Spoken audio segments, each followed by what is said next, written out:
Oke, suara saya terdengar, Jelas, Pak. tapi nggak muncul lo ini orangnya ya. Iya, orangnya kurang responsif. Nggak, maksudnya di sini saya cuma kelihatan Oh, slide saya aja. oh gitu. Oh, nggak tahu, Pak. Kalau di kami sih, Bapak jelas sekali wajahnya.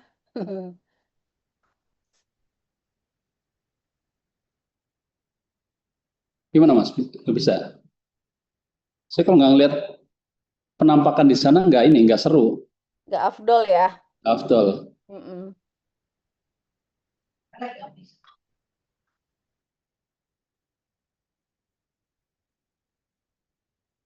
Bisa tuh.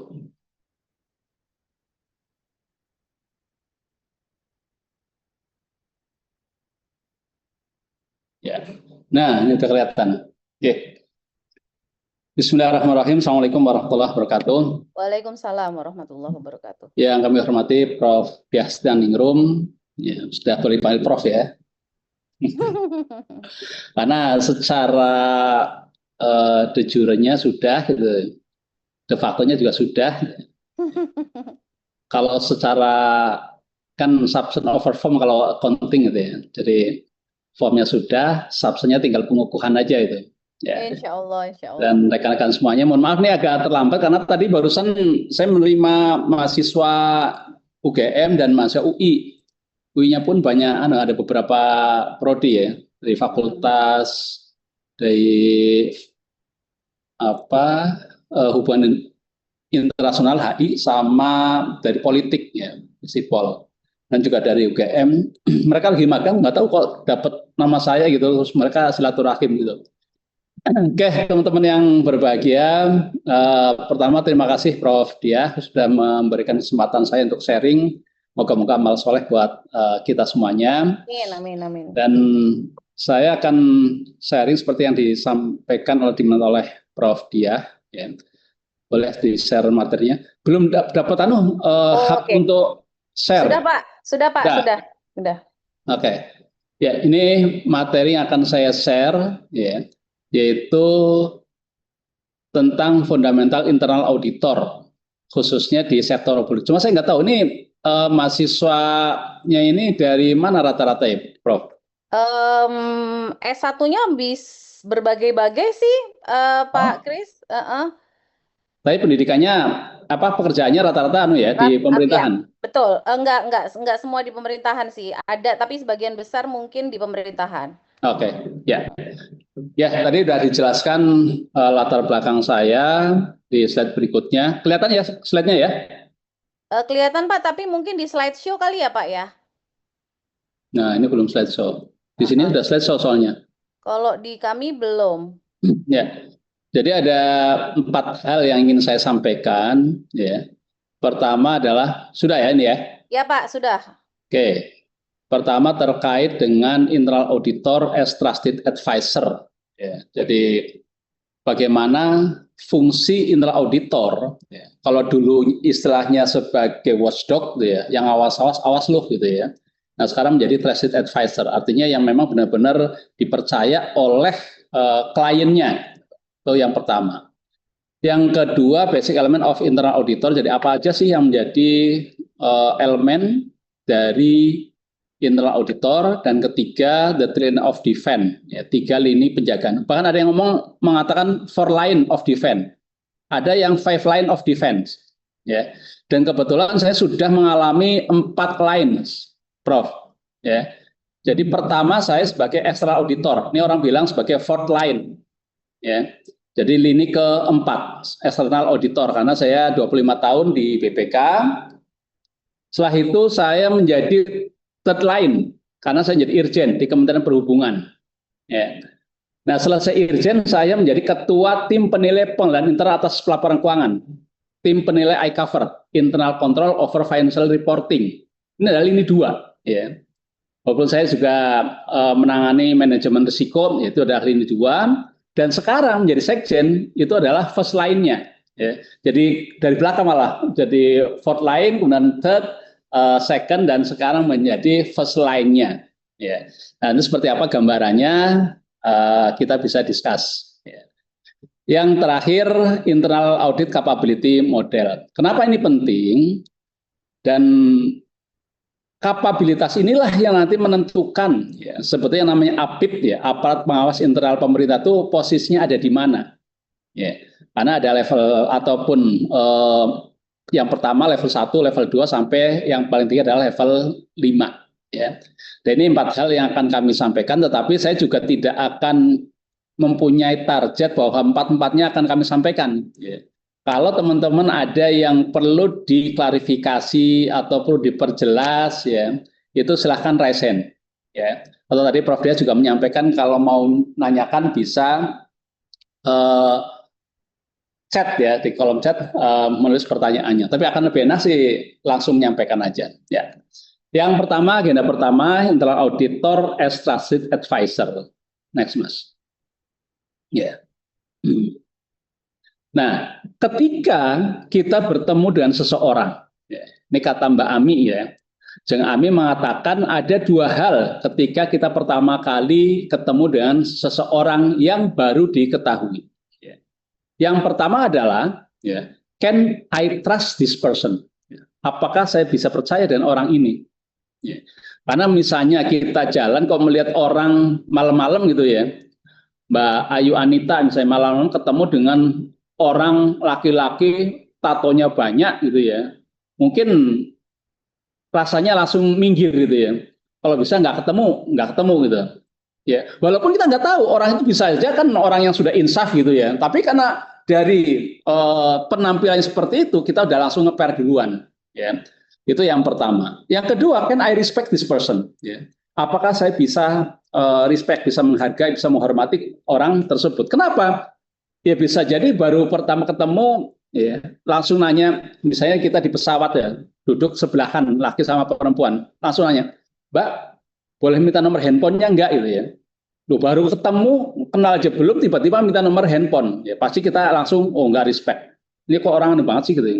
Atau misalnya sudah kenal, ketika kita biasa di grup ya, di grup kita suka sharing-sharing gitu ya, apapun isinya, ternyata di situ sedang temanya tema sedang keseripahan, ada yang meninggal misalnya, tiba-tiba kita mengirimkan yang nadanya joke misalnya, nadanya bercanda, hanya orang jadi tidak respect pada orang tersebut. Nah, 2 hal inilah yang biasanya akan menimpa ataupun kita lakukan kepada orang lain ketika pertama ketemu.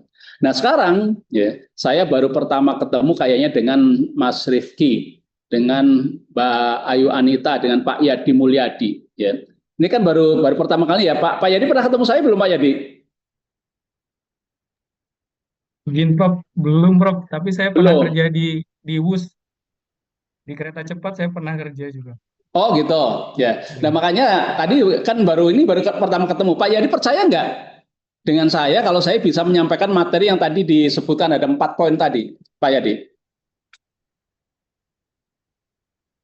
Kalau saya sih ya percaya Prof, Kenapa percaya? Jangan-jangan Prof Diah itu salah milih orang gitu. karena mohon izin Prof, kalau saya tadi kan sempat menyimak kan programnya Prof Kris pun tadi, kecuali saya belum tahu informasi itu ya, mungkin saya Hmm. masih belum percaya gitu Prof. Jadi asumsinya tergantung ya, kita dapat informasi terlebih dahulu tentang orang itu atau tidak gitu Prof. Ya, Izin, terima yang kasih. bikin Pak Yadi percaya apa Pak Yadi? Izin tadi sih saya baca profil Prof. Rizkun tadi sih, Profil dari profil yang itu, mananya? Yang mananya? dari background pendidikan, dari Oke. pengalamannya. Jadi sekilas itu saya baca gitu. Ya. Oke. Berdasarkan itu, kecuali saya tidak ada informasi, saya ya mungkin belum bisa percaya begitu saja. Izin Oke. Prof. Oke, makasih Pak Yadi. Mbak Ayu, percaya nggak kalau saya itu bisa nyampein materi itu? Izin Prof, kalau saya sih iya percaya juga karena kan sebelumnya udah dapat informasi juga dari Prof dia dan tadi udah em, menyimak terkait CV dari Prof sendiri, udah Mm-mm. berpengalaman di bidangnya sama udah ibaratnya udah melalang buana lah, udah dari jadi audit eksternal sampai ke internal sendiri. Ya, oke, berarti dari pengalamannya ya, Pak Yadi tadi dari pendidikannya. Satu lagi deh, Pak Rifki. Assalamualaikum Prof. Selamat malam Waalaikumsalam. Prof. Izin Prof, saya menjawab Prof. Untuk saya melihat dari latar belakang Prof. Kris, ya saya mempercayai apa yang Prof. Kris akan sampaikan materi pada malam hari ini Prof. Ya, oke, makasih. Nah, itu juga sama ya. Apakah kita percaya dengan internal auditor atau tidak? Ya, coba di slide berikutnya. Ya. Nah, kan you trust me, berarti tadi Pak Yadi percaya, Bu Ayu percaya, Pak Rifki percaya, Prof Diah berani nampilkan saya di sini juga berarti mungkin juga karena percaya Prof ya. Oh, dan Prof karena sudah cukup lama interaksinya itu. Ya, Pak. Atau meragukan Prof? Enggak, Pak. Aman. Aman. Oke, jadi di slide berikutnya, jadi kenapa perlu yang namanya trusted advisor? Ya, karena apa? Ada kaitannya dengan yang namanya ini gambarnya mungkin nggak pas banget gitu. Ini adalah pedal rem, ya, pedal rem. Fungsi pedal rem itu apa? Coba peserta lain, mahasiswa lain, Mas, diturun lagi.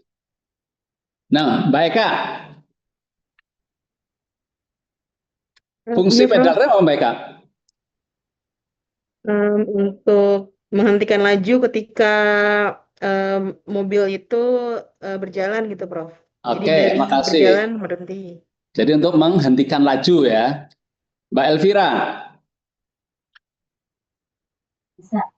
Ya, Prof. fungsi pedal rem itu apa?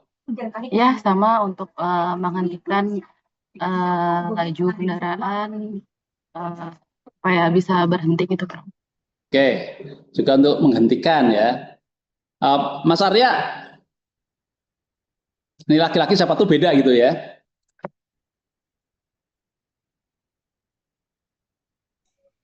Cek. Ya, pas sudah saya dengar. Ya, menghentikan laju, Prof. Menghentikan laju. Oke, makasih. Ya itulah fungsi rem ya. Tapi fungsi rem menurut kacamata, mohon maaf, yang kit zaman old lah gitu ya. Jadi fenomena rem itu fungsinya adalah menghentikan atau mengurangi laju, itu adalah fungsi rem untuk orang yang berpikir bahwa ya rem itu ya untuk menghentikan. Ya. Kalau saya mungkin berbeda dengan teman-teman. Ya. Pak Yadi, Pak Yadi kalau misalnya remnya, Pak Yadi biasa naik mobil atau motor Pak Yadi? Dua-duanya Prof, izin Prof. Kalau mobil ya, kalau mobil Pak Yadi yakin kalau remnya nggak pakem misalnya, remnya blong, berani ngebut nggak Pak Yadi? Oh tidak Prof, sangat beresiko itu Prof. Sangat beresiko. Atau jalan berani nggak? Enggak juga sih. Nggak juga, ya. Artinya apa? Kalau remnya pakem berani ngebut.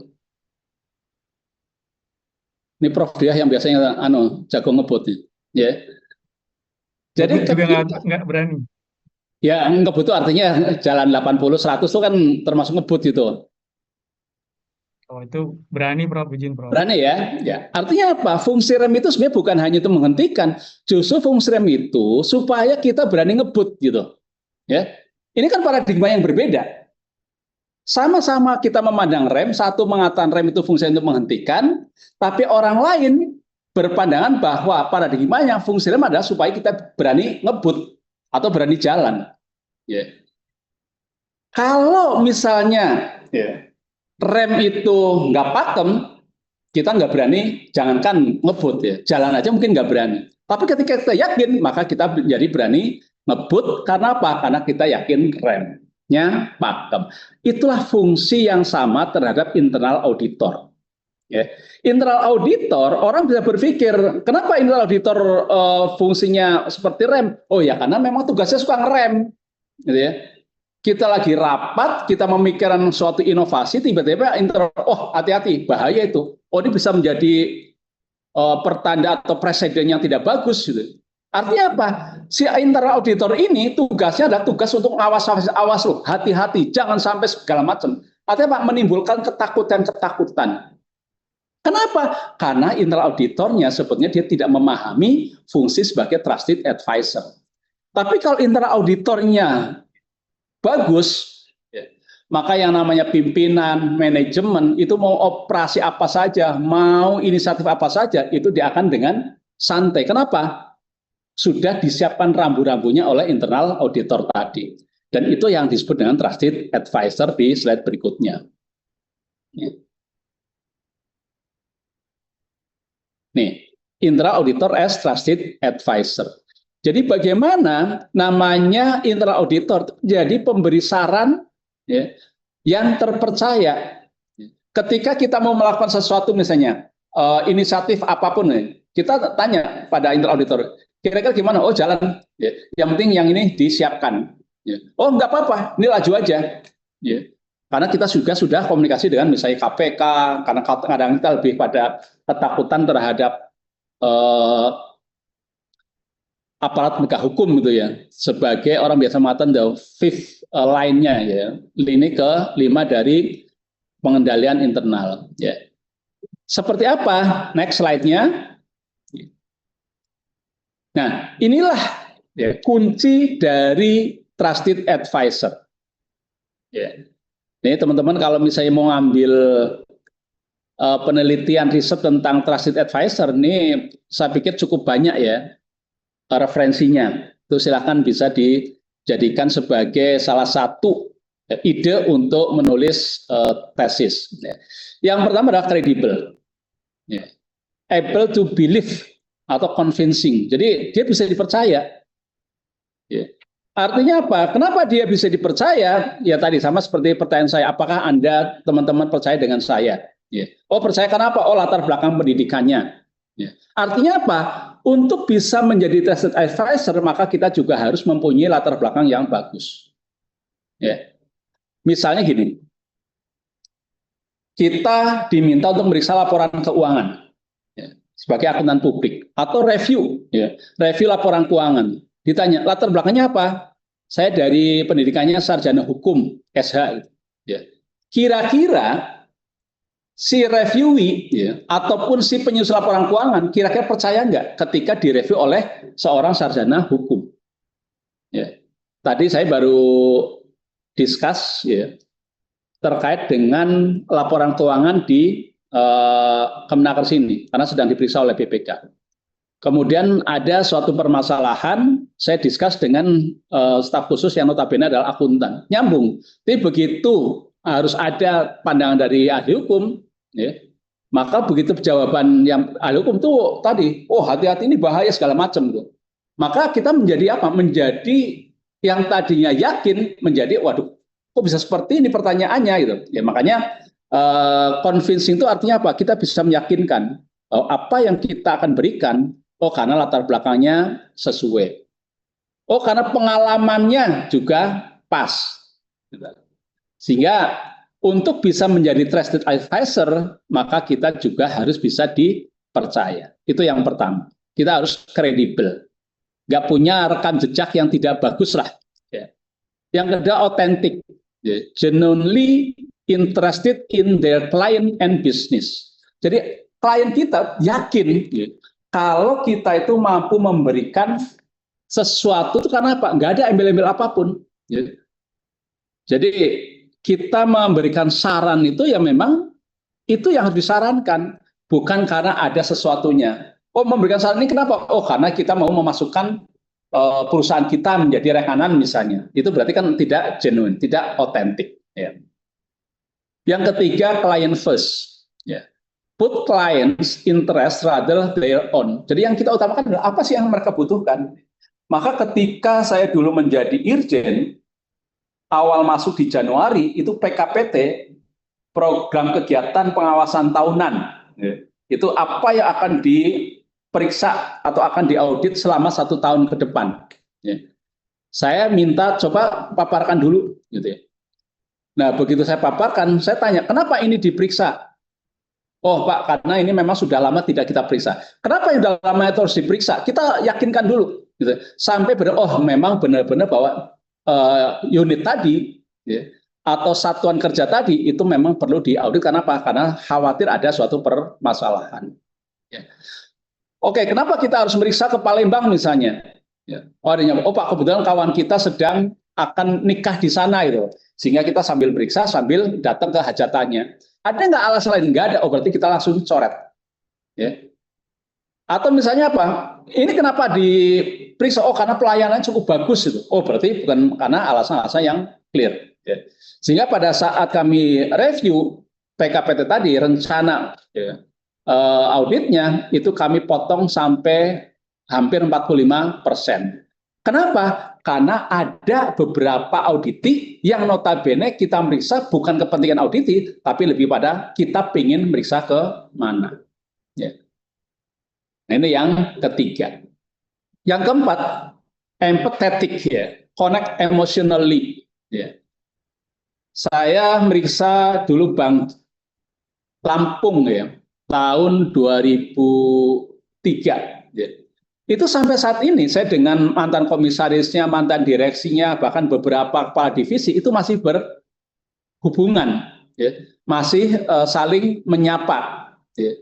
Karena apa? Karena kita berhubungannya, connect-nya itu bukan hanya karena auditor dan auditi, ya, tapi secara emosional kita juga mempunyai keterkaitan tadi. Nah, apalagi kalau auditor internal yang notabene dalam satu kantor, ya. Jadi kita harus kelihatan bahwa oh kita memang dekat dengan mereka, kita memang ingin mereka menjadi lebih bagus, ya, realistik, ya, passionate, ya, sampai long term interaction-nya. Jadi bukan hanya oh pokoknya kalau lu nggak tindak lanjuti masalah aja, itu berarti kan benar-benar hanya short term nih. Tapi kita ingin kira-kira organisasi itu mau kemana sih, gitu ya. Jadi ketika kita mau melihat misalnya, saya ambil contoh di Kemenaker lah. Ya. Kemenaker ini mempunyai fungsi ya, atau punya tanggung jawab di dalam Undang-Undang Dasar 1945.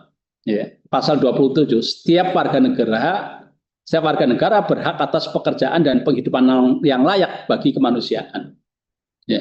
Ini kan suatu tanggung jawab yang luar biasa besar. Kenapa? Setiap warga negara harus bisa mendapatkan pekerjaan yang layak. Nah, pertanyaannya, apa sih dukungan internal audit kita? Apa dukungan Itjen terhadap pencapaian tujuan tersebut? Kalau kemudian dia ternyata meriksanya, oh ini ternyata masang lampu harusnya 25 watt, ternyata dipasang 15 watt, oh berarti ada kekurangan 10 watt, kemudian dihitung kerugiannya. Oh misalnya bikin bangun gedung yang harusnya sekian, oh ternyata nggak sampai segitu. Ketika ya, dukungannya hanya seperti itu, maka dia bukan trusted advisor. Kita harus tanya, seberapa sih dukungan dia terhadap tadi misalnya kerjasama dengan kementerian lain sehingga kita mampu membuka lapangan pekerjaan. Ini masalah long term. Jadi bagaimana dukungan internal auditor di dalam mencapai indikator kinerja utama itu menjadi sesuatu yang harus dipikirkan. Kemudian transparan, free from pretense or deceit. Ya. Jadi kita ya apa adanya, gitu ya. Bukan ada apanya gitu, ya. Tapi apa adanya. Reliable, keep their promises. Bahwa kita berjanji bahwa kita akan memberikan saran-saran yang memang dibutuhkan oleh si auditing. Ya, ini adalah kunci sebagai trusted advisor. Ya. Nanti ada kaitannya dengan di tema terakhir, yaitu terkait dengan internal audit capability model. Lanjut. Nah, untuk trusted advisor juga ada beberapa atribut. Ya. Pertama adalah personal atribut, kedua relational atribut, yang ketiga professional attributes. Di personal attribute ini, maka orang harus melihat bahwa oh kita punya ketahanan terhadap etik, hal-hal yang etis. Ya. Jadi tidak kemudian ketika mengaudit kemudian nitip-nitip, ini tolong diambil ya rekanan karena rekanannya bagus ya. Rekan bagus kenapa? Ya karena yang mengusulkan adalah internal auditor. Padahal tidak boleh seperti itu. Result focus. Ya, jadi yang kita fokus adalah dampaknya kira-kira apa sih? Gitu ya. Jadi ketika kita meriksa, ya, itu orang-orang yang namanya internal auditor itu harus bisa kira-kira ini dampaknya apa? ya. Bukan hanya sekedar saya pingin apa gitu. Ya. Intellectually curious. Ya. Jadi curiosity dalam intelektual itu juga menjadi suatu yang penting. Ya, ya tadi Prof Diah sudah menggambarkan saya punya sertifikasi berapa tadi ya Prof ya? Kalau gelarnya 4, totalnya berarti ada 15 sertifikasi. Ya, kenapa? Berusaha untuk meningkatkan intelektualitas kita. Ya. Open minded, ya, open minded. Jadi jangan kemudian oh menurut saya seperti ini, nggak ada hal-hal lain gitu. Ya.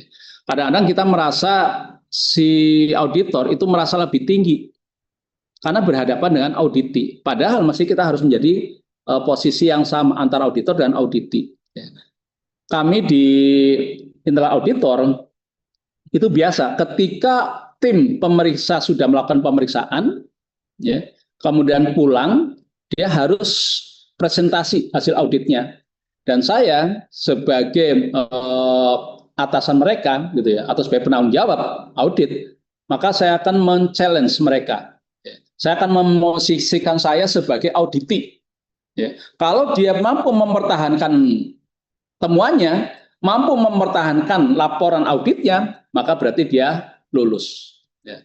Tapi ketika dia tidak mampu mendeklar atau melaporkan hasilnya karena mungkin ternyata kondisinya kurang tuntas, kriteria ternyata tidak pas, ada kriteria lain yang mestinya dilakukan, maka kita akan challenge dan itu berarti dia tidak lulus. Ya. Jadi menjadi sesuatu yang diperlukan, ya, bagi seorang internal auditor.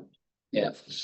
Dan ini atribut ini kalau misalnya teman-teman mau bikin tesis gitu ya, pengaruh personal atribut, relational atribut, dan professional atribut terhadap peran internal auditor sebagai trusted advisor itu sudah jadi satu judul. Ya. Gitu ya Prof Diah ya. Terakhir professional attributes. Ya. Relational attribute tadi. Dynamic communicator. Seorang internal auditor itu harus dinamis komunikasinya. Jangan begitu datang, dia langsung ngorek-ngorek dengan dokumen, ya, tanpa komunikasi. Karena ada satu hal, ya, yang paling urgent di dalam perumusan temuan misalnya. Ya. Ketika kita meraih temuan, itu yang paling utama sih bukan kehebatan judul, ya. Bukan juga bagaimana kemampuan dalam mengungkapkan sebuah kondisi realnya, ya.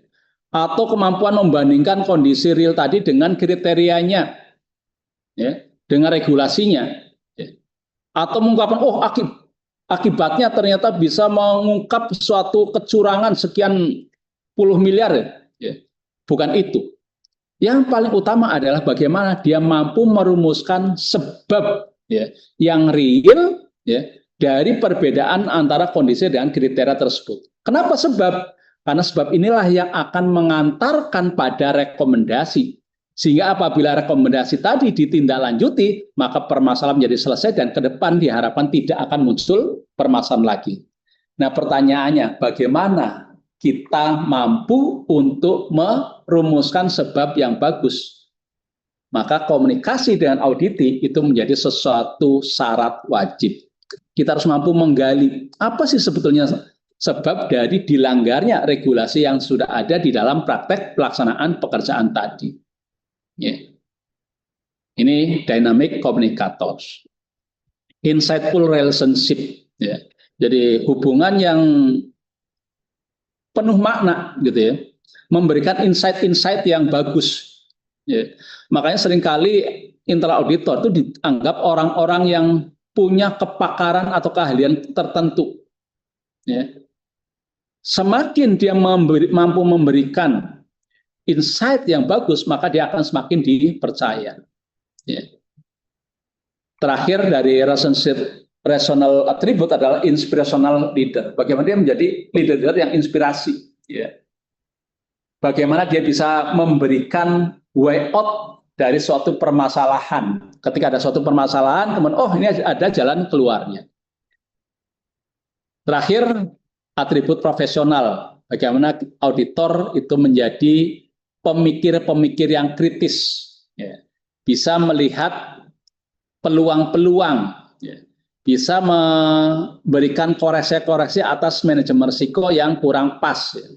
Dan technical expertise itu juga penting, ya. Ya walaupun namanya auditor itu tidak harus mempunyai keahlian seperti auditinya, tetapi ketika dia mempunyai expertise technical di auditi, dia akan menjadi auditor yang terpercaya. Misalnya, internal auditor yang memeriksa pengadaan barang dan jasa lah. Gitu. Apakah dia wajib mempunyai sertifikasi PBJ, sertifikat pengadaan barang dan jasa? Saya katakan tidak wajib. Karena yang wajib adalah dia mempunyai sertifikat sebagai auditor. Tetapi ketika dia mempunyai keahlian di dalam pengadaan, maka rekomendasi yang dia berikan itu biasanya sudah disesuaikan dengan keahlian yang bersangkutan. Sehingga si auditi itu akan lebih percaya. Sambil contoh misalnya, saya dulu pernah meriksa sebuah pabrik kelapa sawit. Ya. Meriksa pabrik kelapa sawit yang notabene saya tidak punya keahlian terhadap pengelolaan kelapa sawit di pabrik tersebut. Sehari meriksa, besoknya sore itu sudah memberikan rekomendasi. Apa yang dijawab oleh kepala PKS-nya, kepala pabrik kelapa sawit? Pak, mohon maaf, saya bertahun-tahun menjadi kepala PKS, nggak pernah ada suatu permasalahan. Kenapa Bapak baru datang kemarin, tahu-tahu sudah nyalahin kami? Ini terlepas dari temuan kita benar atau tidak, tetapi di sini sudah ada ketidakpercayaan karena dianggap saya tidak punya technical expertise di dalam masalah pengelolaan pabrik kelapa sawit. Tetapi dengan dynamic communication, maka saya sampaikan, Pak, coba Bapak baca ya, kondisi yang kami ungkapkan sesuai enggak? Oh ya, memang itu kondisinya. Nah, Bapak pernah nggak baca regulasinya? Nah, itu yang saya tidak pernah baca. Tinggal tahu kalau ternyata ada regulasi seperti itu. Ya. Artinya Bapak mengakui kalau kondisi ini bertentangan dengan regulasi? Ya. Ya. Kenapa Bapak tidak pernah tahu? Ya, karena Bapak selama ini ada di dalam tempurung pabrik kelapa sawit tadi, sementara saya ada di luar. Ya. Nah, ketika kita technical expertise-nya diragukan, maka kita harus mempunyai teknik komunikasi yang bagus. Ya. Terakhir, menjaga kepercayaan, ya, confidentiality dari stakeholders. Ya. Jangan sampai saya udah nggak percaya sama internal auditor. Ya. Karena nggak percaya ini apa? Ya udah kita langsung dengan eksternal auditor yang notabene akhirnya jadi banyak bermasalah. Ya. Ini terkait trusted advisor. Ya. Di slide berikutnya, nah ini perspektif auditor dari masa ke masa. Saya coba bandingkan antara auditor zaman old dengan auditor zaman sekarang. Langsung, Mas. Ya. Langsung. Nah, ini kita bandingkan satu persatu. Ya. Auditor yang notabene dia lebih pada fokus pada assurance, ya. Lebih kepada watchdog, maka dia akan mencari penyimpangan dan melaporkan ketidakberesan. Meriksa apapun yang dia, apa sih penyimpangannya, apa sih yang tidak beres, itu yang selalu dicari. Ya.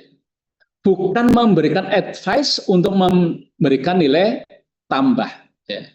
Nah, kalau yang sekarang mestinya dia bisa, apa yang harus dilakukan oleh auditi supaya bisa menambah nilai perusahaan, nilai organisasi. Fokus pada audit kepatuhan. Oh, ini regulasinya, kenapa ini berbeda? Kenapa tidak ikuti gitu? Ya. Bukan pada quality assurance seperti yang seharusnya untuk internal auditor yang bagus. Ya.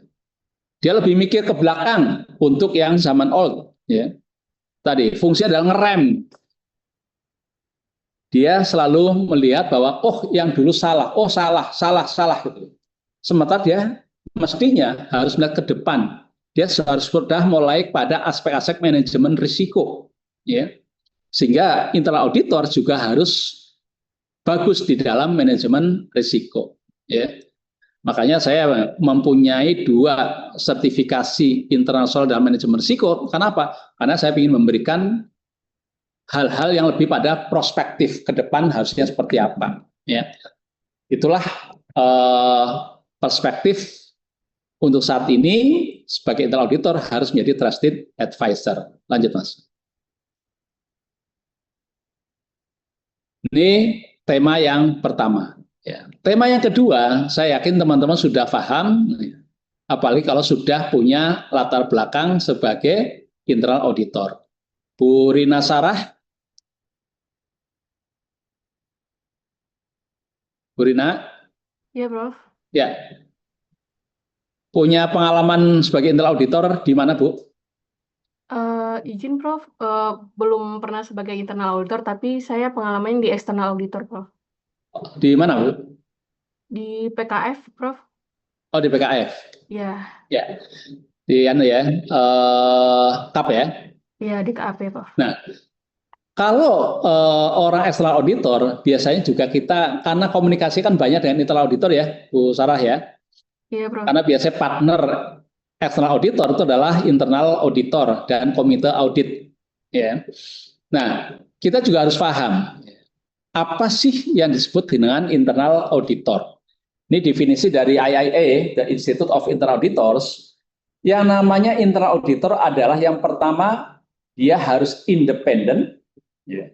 Kemudian memberikan keyakinan yang objektif, ya. Dan jangan lupa dia punya fungsi consulting. Ya. Jadi biasanya dua hal. Ya. Satu adalah bagaimana mendukung assurance, yang kedua adalah terkait dengan consulting. Ya. Dan dia harus menjadi orang yang independen.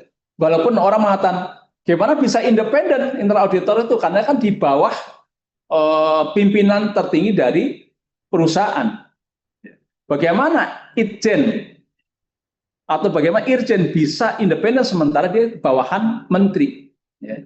Nah, maka independen ini itu menjadi sesuatu yang tetap harus walaupun dia ada di bawah pimpinannya. Kenapa? Karena dia harus bisa memberikan pandangan yang clear. Saya cukup berbahagia karena Irjen di Kemenaker itu orang yang benar-benar bisa memberikan apa yang menurut pandangan Itjen itu sesuatu yang harus ditegakkan. Meskipun dengan Pak Menteri, meskipun dengan Pak Wakil Menteri, ya dengan kami itu juga tetap dia memberikan saran-saran yang objektif. Ya. Walaupun kadang-kadang pada hal tertentu saya tidak setuju dengan temuan-temuannya yang notabene dari aspek assurance-nya. Kenapa? Dukungan terhadap tujuan organisasi itu kadang-kadang terabaikan. Nah, ini yang perlu ditingkatkan. Internal auditor harus bisa memberikan value tambahan, harus bisa menambah value dari organisasi tadi.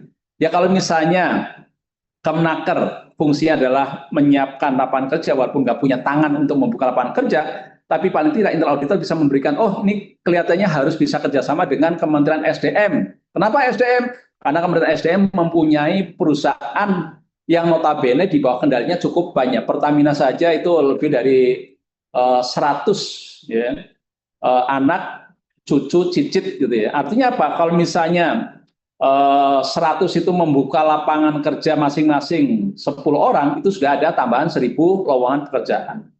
Apa yang didukung? Oh, ternyata apa? Kita punya namanya Siap Kerja, super apps gitu. Bagaimana Siap Kerja itu bisa lebih disosialisasikan, bisa mendorong perusahaan-perusahaan untuk wajib lapor lowongan pekerjaan dan seterusnya. Jadi harus sampai ke sana, bukan hanya melihat pada aspek pengadaan barang dan jasa.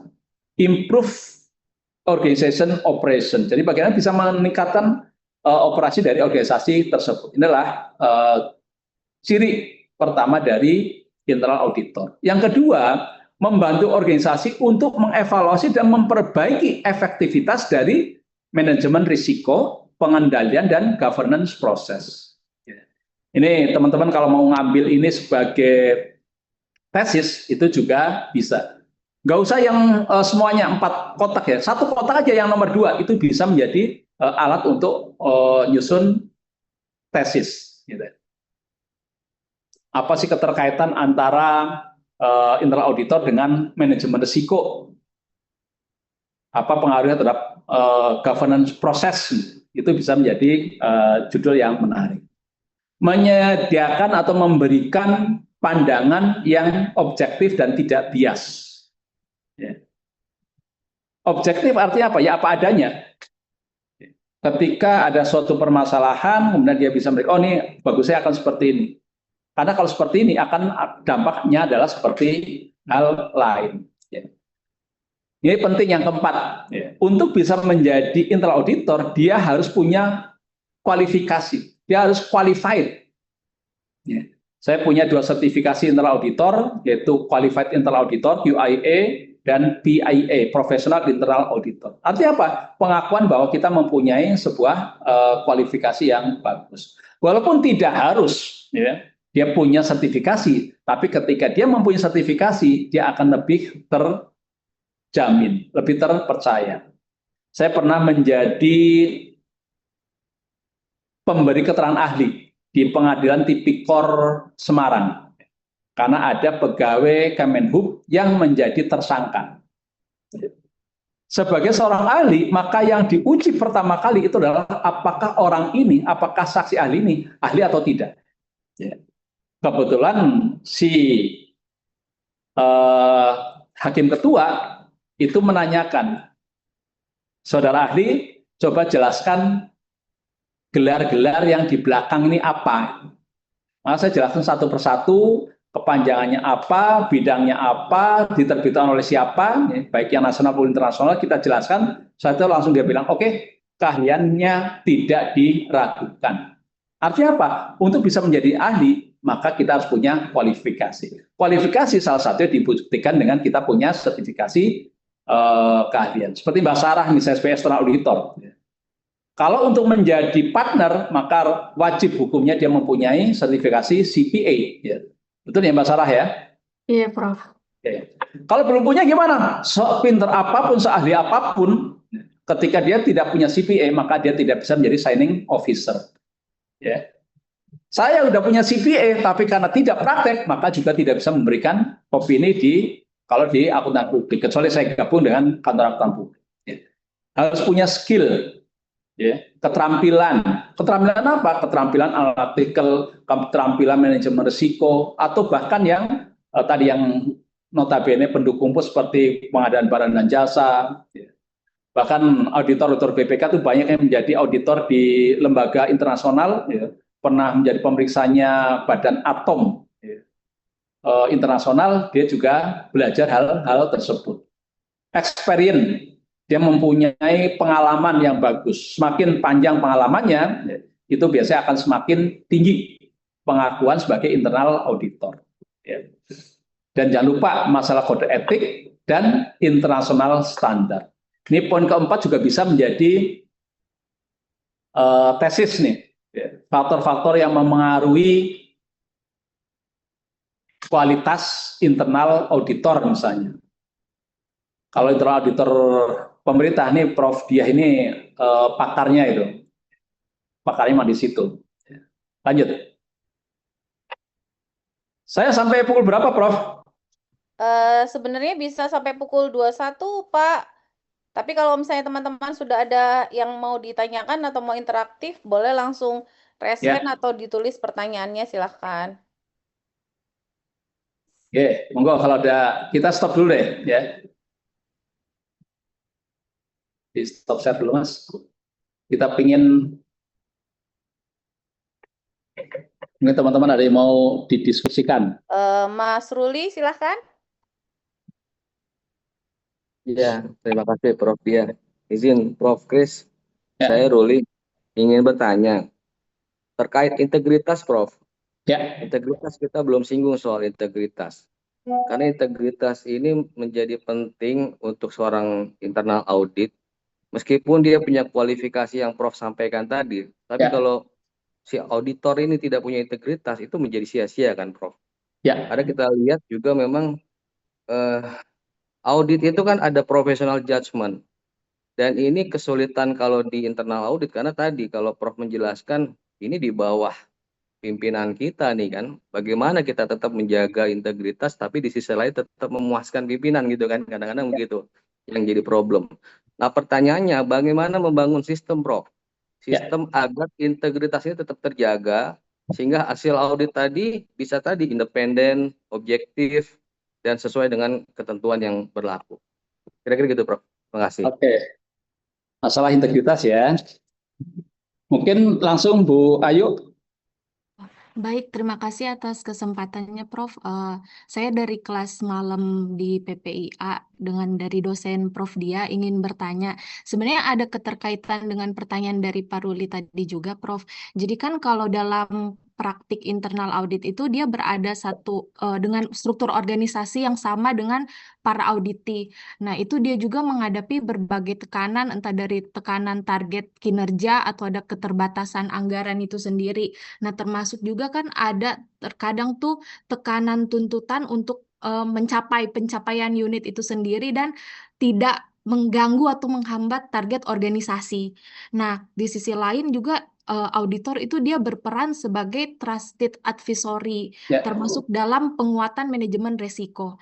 Nah, dalam prakteknya kan terkadang internal audit ini juga dia terlibat dalam manajemen risiko itu sendiri. Nah, sedangkan nanti dia akan yang mengaudit hal itu.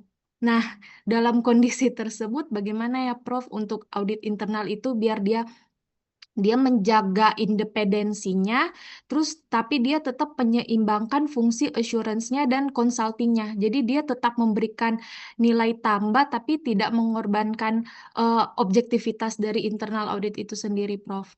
Terima kasih. Oke, makasih Pak Ruli dan Bu Ayu ya. Pak Ruli, kami waktu di Kemenhub ya, itu kebetulan saya sebagai Irjen itu membangun yang namanya Sikencur. Ini yang ada bukunya tadi Prof. Diah menyampaikan. Di mana di dalam konsep yang kami lakukan, kami mengurangi banyak proses audit, ya, banyak mengurangi kegiatan pemeriksaan yang notabene lebih mengedepankan pada assurance dengan mengalihkan kepada yang namanya consulting atau pendampingan, review. Kami melakukan review HPS misalnya Pak Ruli. HPS itu adalah harga perkiraan sendiri atau owner estimate. Jadi kalau misalnya unit kerja mau membangun audit, mau membangun gedung, gitu ya, maka dia PPK-nya, pejabat pembuat komitmen, dia kan harus menyusun berapa sih harga perkiraan sendirinya HPS-nya. Nah, penetapan HPS ini itu biasanya menjadi kunci awal orang untuk melakukan kecurangan. Berupa apa? Berupa markup. Jadi bangunan yang mestinya per meter persegi misalnya cukup dengan 4,5 juta, dia naikkan menjadi anggaplah 8 juta. Kenapa 8 juta? Bisa jadi karena PPK tidak tahu berapa sih harga satuan yang wajar, atau memang dia sudah meniatkan kalau harganya 8 juta bukan 4,5 juta, kan berarti ada spare 3,5 juta. Ini nanti bisa bagi-bagi. Nah, titik awalnya itu adalah di penetapan harga perkiraan sendiri tadi. Maka kami membangun konsep yang namanya review HPS. Kenapa membangun konsep review HPS? Karena supaya masing-masing sadar bahwa HPS itu sesuatu yang bisa bertabrakan dengan tadi nilai-nilai integritas. Ya. Begitu kita review yang tadinya 8 juta HPS-nya ternyata yang benar memang 4,5 juta. Maka kita sampaikan harga yang pas adalah 4,5 juta. Maka ketika dilelang, kita buat aturannya bahwa setiap pengadaan barang jasa yang nilainya di atas 10 miliar, kenapa 10 miliar? Ini tawar-tawaran ya antara kami Irjen dengan menterinya, Pak Jonan waktu itu. Pak Jonan minta 1 miliar ke atas, Pak kami nggak sanggup karena auditnya tidak terlalu banyak. Ya udah kalau gitu 2,5 enggak, kami 15 sampai akhirnya kesepakatan dengan harga 10 miliar. 10 miliar itulah yang ada paket yang mungkin sekitar 100-an paket dan itu masih tertangani oleh auditor kami. Ya. Awalnya dalam 1 tahun kami mampu memotong potensi kemahalan Pak Ruli itu sampai 1,08 triliun. Ya. Di tahun kedua lebih tinggi lagi 1,99 triliun. Itu potensi markup yang kami selamatkan. Tapi di tahun ketiga turun ya, hanya 980 miliar. Kenapa? PPK sudah mulai malu. Kenapa malu? Wah, kalau sampai kami mengusulkan harga sekian, begitu direview ternyata bedanya jauh, kita udah langsung ketahuan memang ada keinginan untuk melakukan markup. Ya. Di tahun keempat bahkan hanya 340 miliar. Kenapa orang semakin malu lagi? Sehingga ketika nyusun HPS itu benar-benar semakin hati-hati. Inilah sistem integritas yang kami bangun. Karena kalau kami hanya mengandalkan pada kepercayaan ataupun integritas dari PPK, kita nggak akan mampu. Maka kita harus membangun sistem berintegritas tadi. Ya. Siapapun yang punya proyek itu harus disampaikan ketika memenuhi standar minimal 10 miliar. Tapi ternyata Pak Ruli, bukan hanya di atas 10 miliar, sampai ada yang 5 miliar HPS-nya, itu minta direview oleh kami, ya, oleh Ijen.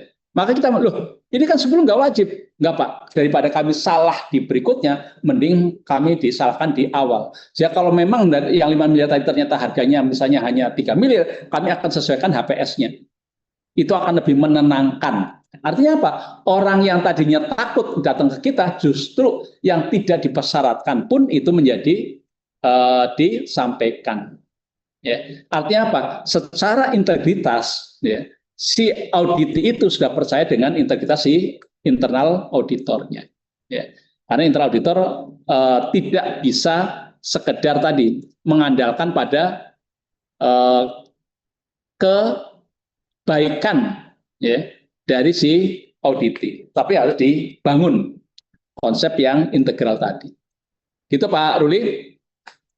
Untuk Bu Ayu, ya, Bu Ayu, kalau antara auditor dan auditi sudah selaras tadi, auditornya sudah menjadi trusted advisor, maka nggak akan pernah dia mikir, wah nanti kalau saya udah kasih saran, pas meriksa nggak ada temuan dong. Nggak ada konsep-konsep namanya kita harus punya temuan. Ya. Justru ketika dia sudah bisa memberikan rekomendasi manajemen risiko, maka harapannya si auditi mengikuti, ya, usulan ataupun saran manajemen risiko tadi, maka berarti kan menjadi lebih sedikit temuannya, menjadi lebih sedikit potensi kesalahannya, dan itulah sasaran yang sesungguhnya. Ya. Jadi jangan sampai bisa muncul permasalahan, karena apa? Karena internal auditornya tidak meriksa, tidak memberikan saran. Ya. Jadi lebih baik di awal kita memberikan, ya, daripada di akhir. Ya. Kami di external auditor pun sama. Ya. Ketika external auditor kita ajak diskus gitu ya silakan buka semua teman-teman yang ada itu. Ya, kami bahagia. Tapi ketika konsep temuan tadi disampaikan kami sudah langsung melakukan tindak lanjut. Ya. Dan saya juga, karena saya mantan orang BPK, ya, ketika di BPK itu juga sampaikan, ya kalau misalnya temuan yang muncul di LHP lebih sedikit kan lebih enak. Karena kami bisa menindaklanjuti temuan-temuan tadi sebelum sampai ke LHP. Ya. Bahkan saya komunikasi dengan pimpinan BPK, beliau mengatakan kami akan memberikan reward, kami akan memberikan penghargaan bagi entitas yang ketika di audit misalnya temunya ada 16, tapi begitu LHP masuknya hanya 5 misalnya. Semakin sedikit yang muncul itu akan semakin dianggap bagus, karena apa? Sudah langsung menindaklanjuti. Gitu Bu Ayu. Oke. Wah, senang saya ini. Ya, ini sepertinya semangat banget nih Pak pertanyaannya. 3 penanya berikutnya ya, Mbak Agianti, Mas Rahmat, Nur Arifah, silakan. Ya, terima kasih Prof. Dia. Selamat malam Pak Kris, saya Agianti dari kelas PPIA pagi Pak. Mungkin sedikit terkait dengan IACM Pak, saya mungkin proposal tesisnya juga ada menyingkut terkait ini, makanya saya coba tanyakan Pak. Terkait ya sertifikasi atau pengalaman kerja begitu ya Pak, seperti kita tahu mungkin pengalaman dan ekspertis Pak Kris itu kan seperti tadi sudah ditunjukkan, itu kan sudah sangat sesuai begitu ya, makanya kita, sebagian dari kita juga sudah percaya bahwa itu capable dan cocok untuk melakukan audit atau bahkan menyampaikan materi malam ini gitu. Tetapi Pak, sejauh yang saya tahu, mohon dikoreksi kalau salah, kalau di sektor publik itu, kalau di UPD atau di kementerian lembaga itu kan internal auditornya atau mungkin di bagian inspektoratnya gitu ya Pak, itu kan bisa jadi pegawainya kan di rolling atau dimutasi gitu Pak. Ya. Nah, kan bisa jadi ada berarti internal auditornya itu tidak memiliki latar belakang audit. Maksudnya tidak memiliki mungkin latar belakang akuntansi begitulah ya. Ada yang lulusan hukum, lulusan komunikasi dan lain sebagainya. Nah, itu menurut Bapak maksudnya tanggapannya bagaimana? Karena kan pasti auditinya pun atau mungkin KL atau Pemda yang lain yang diaudit kan berarti satu boleh dong mereka merasa bahwa ya yang mengaudit kita itu tidak capable karena tidak memiliki kapasitas sebagai auditor. Nah, apakah memang demikian Pak atau mungkin kan saya juga mungkin sempat menemui beberapa ada Irban atau mungkin Irjen di Inspektorat Pemda itu yang latar belakangnya itu ya komunikasi Pak atau hukum yang begitu-begitu ya Pak. Nah, saya tidak mengecilkan atau bilang oh bahwa ya kalau misalkan eh, latar belakangnya teknik atau apa itu nggak bisa jadi Irfan, nggak bisa jadi sekjen, tapi kan seharusnya tidak tepat. Nah, itu menurut pandangan Bapak itu seperti apa begitu. Terima kasih, Pak. Baik. Prof Dia, Ya silakan. ini Gimana saya Pak Kris? kebetulan dipanggil Panggil Pak Pak Menteri Menteri. nih. Jadi mungkin pertanyaannya dikumpulin aja sama Prof Dia, gitu ya. Nanti Prof Dia kan lama berinteraksi dengan saya, jadi monggo ditambah-tambahkan dulu. Nanti selanjutnya saya akan sampaikan lagi. Akan kembali atau apa? Akan kembali. Oh, akan kembali. Moga-moga nggak lama. Oh, baik. Yes. Ya. Mohon maaf ya. Ya Pak, terima kasih. Oke, baik teman-teman. Jadi silakan tadi dilanjut ya. Oke, mungkin ditulis aja di kolom chat ya supaya saya juga nggak lupa tadi ya pertanyaannya apa ya dari Agianti ya terakhir. Jadi tadi pendapat Pak Kris tentang misalnya auditor yang latar belakang pendidikannya kurang sesuai gitu ya. Nah itu seperti apa? Yang lain silakan Mas Rahmat, kemudian Mbak Nur Arifah, Elvira, Pak Yadi, Pak Vincent, Mbak Farah, ditulis saja dulu di kolom komentar pertanyaannya gitu ya. Nanti kalau Pak Kris kembali kita bisa tanyakan kepada beliau ya. Oke, silakan. Mungkin sambil istirahat dulu aja ya. Kita pending sementara. Mungkin beliau tadi izin jam 20 kita bisa mulai lagi. Sambil ditulis saja pertanyaannya teman-teman di kolom chat. Terima kasih. Kita break sebentar.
menjalankan peran sekaligus advisor sama watchdog gitu. Apakah itu secara fundamental bertentangan atau enggak gitu ya. Terus kemudian kalau tadi ada key trait semacam connect emotionally itu apakah mengganggu independensi auditor gitu ya. Kalau misalnya kita terlalu dekat dengan auditi, khawatirnya itu akan terjadi gitu ya, kehilangan independensi. Kemudian ya tadi ya seputar itu, terus kemudian yang dynamic communication gitu ya. Jadi tantangan auditor itu kan ya tadi masih berhubungan dengan kompetensi ya. Dia secara teknik mungkin atau tidak menguasai sepenuhnya gitu ya apa yang menjadi proses bisnisnya auditi, sementara dia juga dituntut untuk mampu berkomunikasi dengan efektif gitu ya ketika ada di lapangan gitu ya. Terus kemudian terakhir yang masih berhubungan dengan itu, pengalaman Bapak di KAI ya Pak, bedanya apa tuh antara kerja di PT KAI yang notabene mungkin BUMN dibandingkan dengan yang di kementerian Pak, terkait peran sebagai trusted advisor. Mungkin itu bisa dirangkum saja Pak jawabnya. Ya, makasih Prof. Dia. Ini penyambung lidah yang bagus seperti itu. Ya, dari Mbak Aki tadi ada yang masih terlewat ya. Masalah, belum jawab. Masalah IACM, rolling pegawai, bagaimana kapabilitas jika pindah-pindah. Jadi gini, kalau sekarang di pemerintahan itu kan masuk CPNS saja itu sudah disebutkan formasinya. Ya, ada formasi apa? Formasinya sebagai internal auditor ya, dia akan selamanya internal auditor. Kecuali nanti pada saat dia memang harus pindah ke manajerial. Ya. Jadi sudah jabatan fungsional dah sebagai auditor. Kenapa seperti itu ya? Supaya dia benar-benar menguasai keahliannya. Makanya ada namanya jabatan fungsional auditor yang pertama ada muda, ada madya, sampai ada utama. Gitu. Supaya apa? Supaya mereka punya bangunan itu dan keahlian juga keahlian yang clear. Tetapi saya juga pernah mengalami di mana orang-orang terbaik di Ijen, gitu ya, yang artinya dari profesionalnya sudah teruji, integritasnya sudah bagus, gitu. Itu saya paksa mereka keluar dari Ijen, gitu. Untuk apa? Untuk menjadi kepala-kepala unit. Ya. Sehingga yang tadinya kami harus sibuk untuk memperbaiki mereka, ini kalau udah orangnya udah serahkan ke sana kan jadi bagus gitu. Ya. Sampai pernah ada satu orang namanya Amin gitu ya. Saya bilang, Min, berikutnya Anda saya usir dari Ijen. Bahasa saya seperti itu. Sampai dia ngomong-ngomong sama teman-teman, saya salahnya apa ya dan Pak Irjen, kok saya diusir-usir terus ya. Saya dengar, saya panggil, salah kamu adalah kamu sudah lulus. Kamu sudah saya anggap sebagai orang yang bagus, sehingga Anda harus membuat kebagusan tadi nyebar ke unit kerja. Itu yang kami lakukan. Sehingga latar belakangnya berbeda-beda nggak ada masalah gitu. Karena internal auditor ini kan tadi bukan hanya sekedar accounting. Ya, yang review laporan keuangan yang mungkin yang punya backgroundnya accounting, tetapi kan pemeriksaan kinerja, investigatif itu kan bukan hanya latar belakang accounting. Semakin tinggi ya, IACM-nya, maka dia akan semakin variatif latar belakang pendidikannya. Bagi nanti beli buku saya bagi yang judulnya Internal Audit Capability, Internal Audit Sektor Publik, ya. Ini yang IACM dulu itu mahasiswanya Prof. Diah yang magang di Ijen Kemenhub, ya. Itu salah satu tema IACM-nya ada di buku saya itu. Jadi bisa lanjut bagi untuk tesisnya. Nanti saya penguji eksternal juga boleh. Nggak ada ya? Nggak ada penguji eksternal ya? Ada sih Pak, tapi agak jarang sekarang Pak. Siap. Nah, peran internal auditor sebagai trusted advisor dari Mas Yudi ya, apakah bisa jalan dua-dua? Emang bisa. Jadi dia fungsinya adalah sebagai watchdog, dalam arti adalah yang assurance. Ya, assurance itu seperti watchdog gitu kan, melihat yang lalu itu seperti apa, kemudian memberikan asuran, ya, jaminan, bahwa ini sudah clear, gitu ya. Tapi di sisi lain dia juga menjalankan fungsi consulting tadi. Sehingga dua fungsi tadi, consulting dan assurance tadilah yang kemudian dia menjadi trusted advisor. Ya, karena trusted advisor itu bukan hanya consulting, tapi termasuk dengan assurance. Tetapi ketika meriksa, dia bisa memberikan rekomendasi yang bagus. Maka berarti dia juga trusted advisor. Artinya advice tadi bisa karena dia melakukan audit yang tadi fungsi watchdog, ya, bisa karena fungsi consulting. Gitu Pak Yadi. Terus kalau komunikasinya emotionally apa ganggu independensi? Gini, ya tadi saya tuh dulu kan eksternal auditor ya di BPK. Saya sampai saat ini masih berkomunikasi dengan orang Bank Lampung yang notabene saya periksa 2003 atau 2004. Gitu. Kenapa seperti itu? Ya karena memang hubungan ini bukan hanya sekedar hubungan auditor dan auditi, gitu ya. Justru saya merasa ketika saya punya hubungan yang baik, pada saat menolak, ya, ketika ada gangguan integritas itu lebih gampang, ya. Karena yang namanya komunikasi yang paling sulit adalah ketika kita harus menolak. Ya. Misalnya nih, kita lagi meriksa kemudian diberikan sesuatu oleh auditi, ya. Bahasa yang menolak itu jauh lebih susah dibandingkan bahasa menerima. Kalau menerima, oh terima kasih banyak Pak, selesai, gitu ya. Tapi untuk menolak itu butuh ngomong yang baik, asertif, gitu ya. Kita menolak tapi tetap dengan bahasa yang baik. Misalnya kita gepok ya, jangan coba-coba nyop saya ya, bisa. Tapi kan setelah itu ya sudah kalau nggak mau dikasih yang keras-keras ya kasih yang halus-halus gitu, ya. Santet gitu kan, terus kiriman-kiriman yang tadi ya, tidak kelihatan tetapi mematikan ya. Tapi ketika kita punya hubungan yang baik ya, maka kita justru lebih mampu untuk menolak ya. Saya pernah dengan inspektur suatu kabupaten di Bengkulu ya, ketika dia datang ini memberikan sesuatu, saya bilang terima kasih Pak, kami mohon maaf tidak bisa menerima. Enggak, Bapak itu sudah saya anggap anak saya sendiri, dia bilang. Coba, sudah menganggap saya itu sebagai anak sendiri karena beliau sudah senior, saya masih muda gitu ya. Saya bilang, Pak, kalau punya anak sudah bisa makan sendiri, nggak usah disuapin lagi Pak, saya bilang gitu. Bahasanya enak, kenapa? Punya emotionally connection tadi. Ya, jadi kalau saya sih berpendapat bahwa semakin kita punya hubungan emosional yang bagus, itu kita akan semakin mudah untuk menolak sesuatu yang tidak seharusnya dilakukan. Termasuk tadi dynamic communication ya. Ini kaitannya dengan kompetensi. Tapi harus kita ingat ya, bahwa yang namanya internal auditor atau audit itu adalah keahlian kolektif. Ya.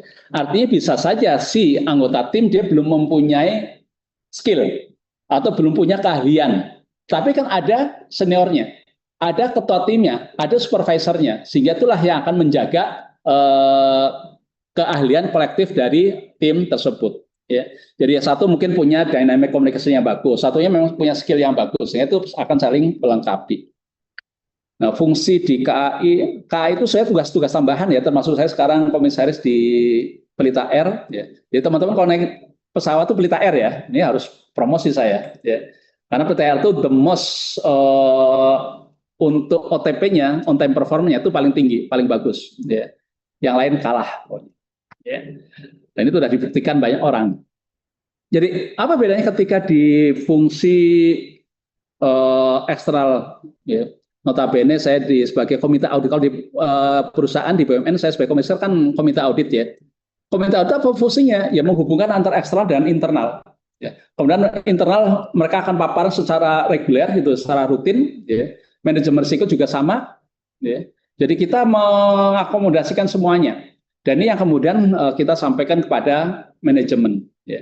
Bahkan ketika misalnya manajemen paparan rutin direksi dalam BOC BOD ya, mereka paparan, kita bisa memberikan masukan-masukan karena apa? Kami tahu detailnya. Ya. Jadi walaupun tidak sedetail ketika kita jadi di pemerintahan. Ya. Jadi sekarang saya menjalankan dua kaki, ya, kaki sebagai birokrat, notabene di Kementerian Ketenagakerjaan, dan saya juga sebagai korporat ya, di Pelita Air. Demikian, Prof. Ya, baik. Terima kasih. Mudah-mudahan jelas ya, teman-teman. Baik, pertanyaan berikutnya mungkin terkait itu ya, Pak ya, praktik yang kadang-kadang tidak sesuai dengan teori. Ada pertanyaan dari Nanda, dia mengacu pada hasil apa tuh, apa namanya ya, yang saat ini masih berlangsung ya, tentang kasusnya Nadiem Makarim tuh, Pak. Dia bilang sebenarnya pengadaan Chromebook itu sudah diaudit kepatuhannya oleh BPKP, tidak ada aliran dana dan tidak ada kerugian negara. Mungkin ini tadi dikaitkan dengan pengalaman Bapak yang tadi ya, yang mengatakan bahwa sebenarnya internal auditor bisa berfungsi di depan gitu ya, lini pertama untuk misalnya kayak mereview HPS dan segala macam. Nah ini kan kemungkinan bisa jadi juga kasusnya Kemendikbudristek ini kan sebelum diadakan kan pasti udah ada, mungkin ya sudah ada review HPS sebelumnya nanti. Nah itu kaitannya dengan pertanyaannya Sinanda, bagaimana tuh apakah memang auditor internalnya tidak berperan maksimal sehingga kasus ini kemudian harus sampai lanjut gitu ya Pak ya ke ke pengadilan. Itu yang pertama. Kemudian yang kedua masih terkait temuan, ada pertanyaan dari Elvira ini terkait temuan Recording berlanjut ya stopped. Pak ya, temuan berlanjut. Saya baru tahu istilahnya evergreen ya. Evergreen kalau saya googling tuh kembali hijau katanya ya. Jadi kenapa ketika sudah ada auditor internal pun juga masih ada temuan yang sifatnya berlanjut gitu ya. Jadi apakah temuan yang berlanjut itu juga mencerminkan adanya kelemahan pengendalian internal sebenarnya yang mungkin peran auditor internal di mana pada saat itu ya kalau temuannya masih terus berulang gitu ya. Dan apakah bisa diputihkan temuan tersebut dan bagaimana perlakuannya, itu yang kedua. Recording in Kemudian progress. ada pertanyaan terkait bagaimana dari Mustika ya, bagaimana ketika rekomendasi audit itu berpotensi tidak disukai oleh manajemen atau pimpinan. Ya, jadi apakah ada strategi agar fungsi internal audit tetap objektif dan tetap efektif dalam hal tersebut. Nah, ini terakhir dari Sarah. Sarah nih ini Pak menanyakan bahwa apakah sudah ada semacam jadi kan sebenarnya paradigma trusted advisor itu kan menggeser dari seberapa banyak temuan menjadi seberapa sehat tata kelola gitu ya Pak ya. Nah, apakah sudah siap gitu ya melepaskan temuan sebagai indikator utama kinerja gitu ya dengan pergeseran paradigma tersebut. Kurang lebih sih begitu Pak. Ya, masih Prof. Kasus Nadiem Makarim apakah internal audit ini saya nggak tahu, jujur ya. Tapi kalau dari yang dipermasalahkan dan masalah price, masalah harga, kemungkinan tidak ada review HPS.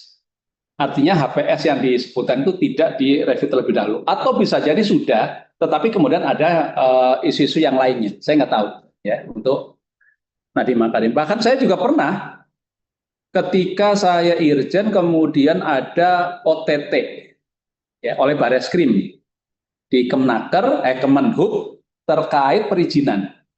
Ya. Itu Pak Menteri langsung datang ke ruangan Itjen, ya, saya kumpulkan beberapa inspektur. Nih Itjen kemana gitu?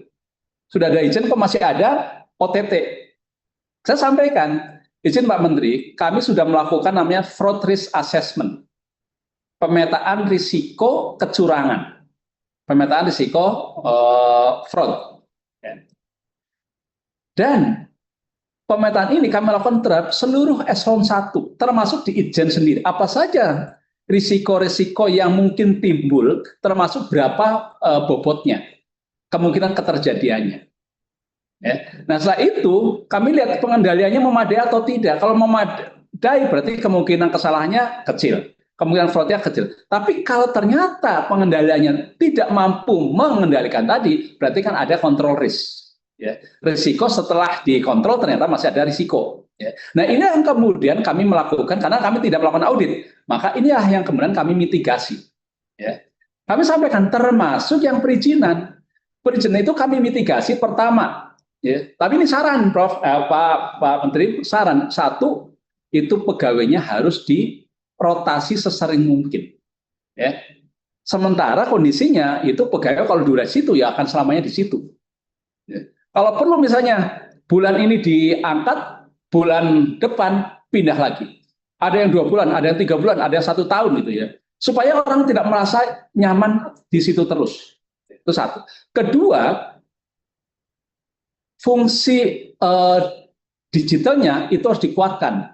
Kenapa? Sudah program digital pada saat zamannya Jonan, tetapi kemudian itu bisa di shutdown. Ya, sehingga orang ngurus pakai gadget gitu, pakai laptop, ternyata nggak bisa, under construction. Supaya apa? Supaya kita datang lagi ke sana, gitu. Nah, itu belum lakukan. Yang ketiga, tadinya tempatnya itu di lantai 6, ya. Yang notabene liftnya itu agak susah. Sehingga apa? Ya kemungkinan orang ke sana itu ya hanya yang benar-benar perlu. Artinya apa? Pengawasannya kurang. Hanya saya minta untuk dipindahkan ke lantai 1 yang orang bisa lalu lalang. Dan sekarang sudah dilakukan itu. Sebelum 3 hal yang kami usulkan belum dilakukan, kemudian ada OTT tadi. Ya. Kami sampai seperti itu. Kenapa rekomendasi tidak dilakukan? Loh, ini kan hasil dari pemetaan, bukan hasil audit. Kalau hasil audit kita bisa kenceng ya, untuk segera ditindaklanjuti. Tapi kalau pemetaan ini kan tadi fungsi consulting tadi, gitu. Sehingga belum dilakukan, hanya timbul OTT tadi. Jadi istilahnya apa? Ya ada suatu kendala-kendala, ada suatu permasalahan-permasalahan sampai di sana. Dan biasanya ini yang lucunya, internal auditor itu kan lini 3. Lini 1 siapa? Manajemen. Gitu. Kalau perizinan salah yang disalahkan mestinya kan di tempat perizinan itu. Siapa dirjennya? Dirjen Laut ya, mesti Dirjen Laut yang disalahkan. Loh, kenapa internal auditor yang disalahkan? Padahal ini kan lini 3. Gitu. Nah, ini yang harus menjadi, nah teman-teman kalau jadi pimpinan yang salahkan dulu ya lini 1. Karena dia yang bayarnya paling gede gitu. Seperti striker itu kalau di main bola, ya. Temuan berlanjut, ya. Ini yang saya katakan di awal tadi, masalah komunikasi yang bagus. Yaitu apa? Pada saat dia harus mengungkapkan rekomendasi yang baik. Rekomendasi dari mana munculnya? Dari sebab yang diungkapkan. Sebab dari mana? Dari bagaimana auditor itu menggali apa sih sebab utamanya. Kenapa muncul temuan-temuan yang berulang? Karena rekomendasi yang diusulkan oleh auditor itu tidak bagus. Kenapa tidak bagus? Karena ketika dia menggali sebab itu, dia tidak mendapatkan sebab yang utama. Sehingga ya, rekomendasinya agar ditegur. Namanya orang ditegur, ya sekarang ingat, besoknya lupa lagi. Baik tegurnya, hai, gitu kan teguran juga gitu ya. Yang akhirnya apa? Tidak menyelesaikan permasalahan. Ya kalau misalnya bersalah berkali, ya jangan diberikan saran yang sama dong gitu. Istilahnya saya biasanya membahas ini. Ketika rekomendasi ataupun teman berlanjut itu sama seperti kalau kita datang ke dokter. Kita datang ke dokter, dok, saya flu. Kasih obat. Seminggu lagi datang, dok, saya masih flu. Diperiksa, kasih obat lagi. Minggu ketiganya datang lagi, dok, saya masih sakit. Ini yang salah siapa? Kan mesti bukan salah pasiennya kan? Yang salah dokternya. Padahal dia sudah meriksa. Tapi mungkin tidak tahu, tidak menggali sebab apa sih flu-nya tadi. Ya. Nah ini yang harus dilakukan. Bisa jadi flu karena apa? Ya karena banyak debu di rumahnya. Gitu. Selama debunya itu belum dibersihkan, ya dia akan selamanya akan flu terus. Ya. Nah, ini yang penting, makanya di BPK yang saya tahu, itu ketika temuan berulang semakin banyak, itu kinerja unit kerja tersebut semakin jelek. Ya. Makanya mereka berusaha untuk memperbaiki rekomendasi tadi. Bagaimana rekomendasi yang baik? Dengan menggali sebab yang baik dengan tadi, deep interview dengan auditing. Terus rekomendasi sukai pimpinan. Nah, ini ujian integritas, ujian independensi. Ya. Kalau kita tahu, wah ini kalau saya kasih rekomendasi seperti ini, pimpinan pasti akan marah. Ya sudah, kalau gitu saya perbaiki aja deh. Berarti kita tidak independen. Ya. Tapi ketika kita, oh ini kemungkinan pimpinan akan nggak suka nih. Ya.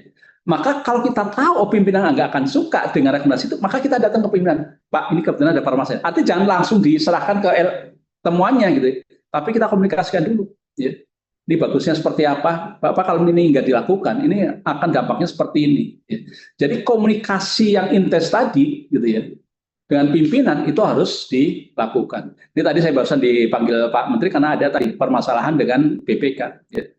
Itu beliau benar-benar ini harus seperti apa gitu. Ya. Ini yang harus dilakukan. Padahal saya bukan internal auditor. Gitu. Ya. Jadi jangan pernah berpikir bahwa pimpinan nggak suka. Ya. Tapi namanya obat, seapapun ya harus kita sampaikan. Dan itu bentuk independensi kita. Apakah banyak temuan bisa beralih ke perbaikan tata kelola? Oh bisa. Tadi tergantung kapabilitas internal auditornya. Nanti IACM-nya tadi Mbak Agi ya.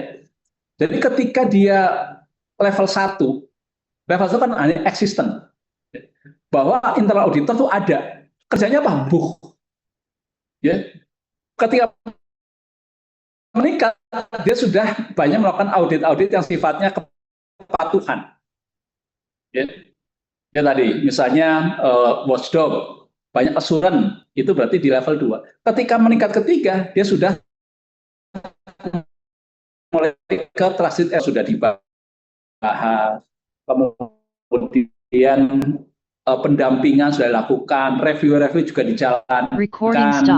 Dia sering membuka open table untuk discuss atau helpdesk, itu dia lakukan. Recording in progress. Itu sudah tinggi. Dan sekarang di pemerintah level 3 aja beneran atau hanya level 3 tadi, tikmak tadi gitu. Oh ini mau nih tikmak gitu. Dan saya berbahagia karena dulu Itjen Kemenhub tahun 2015 itu sudah level 3 IACM-nya, dan itu yang kedua ya. Setelah pertama Kemenq, yang kedua Kemenhub. Ya kalau Kemenq kita nggak heran lah gitu ya. Tapi kalau Kemenhub bisa level 3 pada saat itu geger. Kok bisa? Sehingga kami banyak menerima studi banding benchmark ke kami. Bahkan OJK, Dewan Auditnya itu studi banding atau benchmark ke Kemenhub. Oh bahagianya luar biasa. Ya. Kita pemerintahan tapi menjadi benchmark dari notabene lembaga keuangan profesional. Itu Prof ya. Iya, baik. Jadi yang terakhir tadi Pak, apa ya namanya, indikator kinerja internal auditor itu kan memang mungkin tidak harus banyaknya jumlah temuan ya Pak ya. Dengan demikian ya berarti bisa rekomendasi yang bisa ditindaklanjuti mungkin itu lebih tepat ya Pak ya. Saya punya contoh Prof. Oke silakan. Ketika kami meriksa BPK ya, meriksa Kemenko Perekonomian. Ya. Tahun pertama opininya WDP ada 11 temuan. Ya. Tahun kedua WTP ada 5 temuan. Tahun ketiga WTP hampir tidak ada temuan. Ya. Kenapa hampir? Karena ketua timnya itu bilang, Pak Kris ini masa nggak ada temuannya sih? Lu kan kamu yang audit gitu. Ya nggak masalah. Berarti kalau itu memang tidak ada, berarti kamu pembinaannya bagus. Ya dari 11 jadi 5 kemudian menjadi tidak ada. Pak tapi ini ada sih satu temuan. Notabene hanya 1,5 halaman. Ya terserah mau diangkat atau enggak, saya bilang itu. Karena bagi saya itu enggak terlalu material. Enggak diangkat itu enggak ada masalah gitu. Tapi hanya yang bersangkutan, Pak masa enggak ada sih, saya malu aja gitu. Enggak ada malu gitu. Ya. Terus nanti saya dianggap enggak, lo yang tanggung jawab kan saya signing officer-nya kok gitu. Saya yang tanda tangan opini kok. Enggak ada yang tanggung jawab pimpinan adalah saya gitu. Ya hanya yang kalau laporan keuangan biasanya ada 3 buku ya, buku 1 laporan keuangan dan opininya, buku 2 LHP kepatuhan, buku ketiga LHP pengendalian internal, itu bukan 3, itu cuma 1 ya. Laporan keuangan beserta opini, dan ada 1 temuan yang notabene 1,5 lembar tadi. Artinya itu yang bagus ya. Saya tidak pernah mengatakan, oh kamu berarti nggak kerja ketika nggak ada temuan. Demikian Prof. Iya Pak, baik. Oke, baik. Selanjutnya kita ke kelompok pertanyaan berikutnya. Ini ada pertanyaan dari Mbak Eka nih Pak. Jadi Mbak Eka ini menanyakan bahwa menjembatani praktik dengan riset gitu ya Pak ya. Artinya apakah bagaimana riset yang ada sekarang ini itu memang benar-benar menjadi kayak semacam solusi gitu ya dengan apa yang terjadi di dunia praktik nih. Mbaknya kebetulan Apip dari Kementerian Agama nih katanya. Jadi kontribusi riset untuk dunia praktis khususnya di bidang audit internal di pemerintah sangat kurang. Kemudian tim Litbang sekarang juga sudah dialihkan ke BRIN gitu ya. Jadi mungkin minta tanggapan Bapak bagaimana untuk menjembatani hal tersebut. Jadi supaya dunia akademis dan dunia praktik ini saling memang saling melengkapi gitu ya. Jadi kita nggak bikin riset yang nggak dipakai gitu ya di dunia praktik. Mungkin itu yang pertama. Kemudian tadi yang temuan sih kurang lebih sama ya.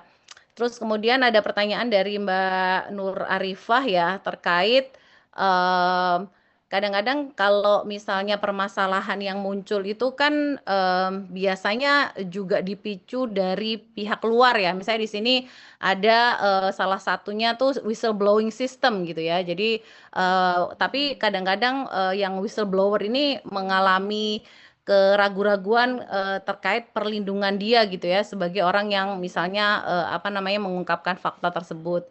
Jadi apakah Bapak punya pandangan gitu ya terkait efektivitas perlindungan terhadap whistleblower supaya ini juga bisa menjadi suatu hal yang bisa ditindaklanjuti ya, karena kalau misalnya internal tidak ada yang eksternal yang melakukan misalnya pengungkapan temuan dari whistleblower kan mungkin juga kurang lengkap gitu ya. Kemudian satu lagi dari Mas Rifki gitu ya.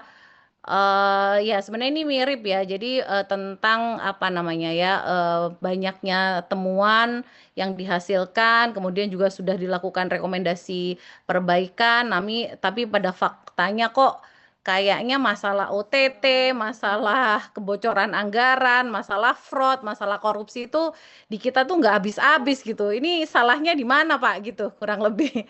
Itu dulu mungkin Pak Kris. Ya, oke, makasih. Tadi yang antara akademisi dan praktisi, saya pikir ini dengan mungkin saya diundang oleh Prof Diah untuk sharing dan teman-teman itu untuk mendekatkan. Betul. Walaupun ya Prof Diah itu praktisnya juga udah banyak gitu, karena beliau banyak malah melintang di praktek gitu ya.